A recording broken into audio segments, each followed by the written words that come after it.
एक सुंदर सी कन्या अनामिका कॉलेज में अपना ग्रेजुएशन पूरा करती है, तभी उसकी मुलाकात एक लड़के राहुल से होती है।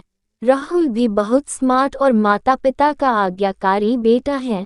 दोनों एक दूसरे को पसंद करने लगते हैं। दोनों का ग्रेजुएशन पूरा होता है। राहुल अपने शहर में जॉब करने लगता है और लड़की भी एक अच्छी जॉब कर रही है। दोनों ने निर्णय लिया कि अब माता पिता से शादी की बात करने का वक्त आ गया है, लेकिन परेशानी यह है कि दोनों की कास्ट अलग अलग है। अनामिका ब्राह्मण है और राहुल राजपूत। राहुल के समाज में दहेज बहुत जरूरी है, जो कि नकद में होता है। उसके अलावा कई तरह के गिफ्ट्स और गहने की भी मांग की जाती है।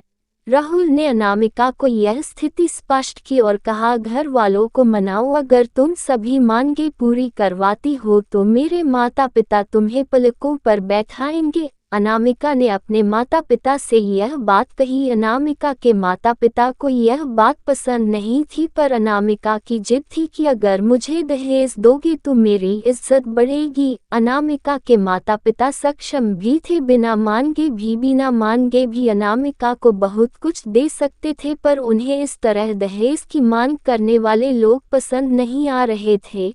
लेकिन माता पिता अनामिका की खुशी चाहते थे। उन्हें यह डर था कि कहीं उनकी बेटी ये ना सोचे कि वे अपनी बेटी को कुछ देना नहीं चाहते, इसलिए उन्होंने सभी शर्तें मानी। शादी में राहुल को कार, फ्लैट, फर्नीचर के साथ 50 लाख नकद दिए गए। साथ ही अनामिका को गहने भी दिए गए और सभी रिश्तेदारों को गिफ्ट्स और कपड़े भी दिए। शादी बहुत धूमधाम से की गई, कोई कमी नहीं छोड़ी गई। अनामिका को मन ही मन यह गुमान था कि कास्ट अलग होने के बावजूद माता पिता ने उसकी शादी ससुराल के हिसाब से की। अनामिका को विश्वास था कि उसे बेटी बनाकर रखा जाएगा, उसे वही प्यार दिया जाएगा जो उसके माता पिता ने दिया, क्योंकि उसने अपने ससुराल का मान रखा है।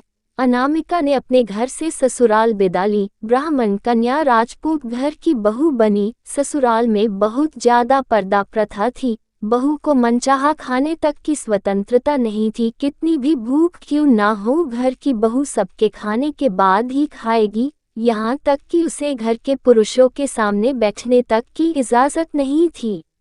अनामिका ने इस बात पर ऐतराज दिखाया, पर उसकी किसी ने ना सुनी। राहुल ने भी यह बोलकर मुंह फेर लिया कि यह तो परंपरा है। अनामिका को जो गुमान था वो धरा के धरा रह गया। उसे अपने माता पिता की बात याद आई। जब उन्होंने समझाया था तो वह उनसे बहुत लड़ी थी। उसने ससुराल में बात करने का फैसला किया। अनामिका ने अपने सास, ससुर और पति से बात की, लेकिन उन्होंने नहीं सुनी और उसे बहुत बेरहमी से पिटा गया।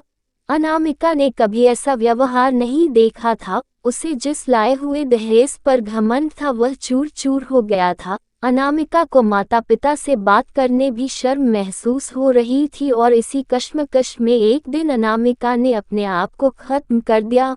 माता पिता को जब यह पता चला तो उन्हें अपनी गलती का एहसास हुआ कि वक्त रहते समझा होता तो बेटी साथ होती। जो लोग दहेज पर बेटे की शादी करते हैं उनकी सोच हर तरह से छोटी होती है। जो बेटे को नीलाम कर सकते हैं वो किसी और की बेटी को कैसे अपनी बेटी बना सकते थे। दहेज कभी खुशियों की चाबी नहीं बन सकता, यह बात सभी को समझनी होगी। इस दहेज प्रथा की कहानी में आपने पढ़ा होगा कि माता पिता ही नहीं, लड़की की सोच भी दहेज को सपोर्ट कर रही थी। कई बार लड़कियों को दहेज का गुमान हो जाता है, पर जो लोग लोभी होते हैं वो कभी अच्छे नहीं हो सकते। यह बात सबको समझने की जरूरत है। कहानियाँ जीवन में बहुत मायने रखती हैं। कई बार बड़ी से बड़ी डिग्री भी ज्ञान नहीं देती और एक छोटी सी कहानी जीवन बदल देती है।